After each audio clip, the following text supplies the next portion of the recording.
Voter പട്ടിക പരിഷ്കരണത്തിലെ സമ്മർദ്ദം താങ്ങാനാവാതെ ഉത്തർപ്രദേശിൽ ജീവനൊടുക്കിയ BLOയുടെ അവസാന വീഡിയോ സന്ദേശം പുറത്ത്.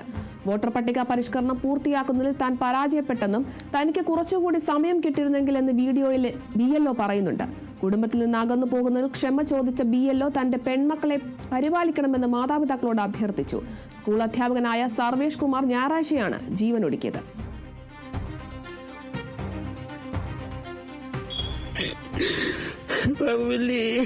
मुझे माफ कर देना और सब इसमें सक्षम मैं इस वर्क को सही तरीके से नहीं समझ पाया।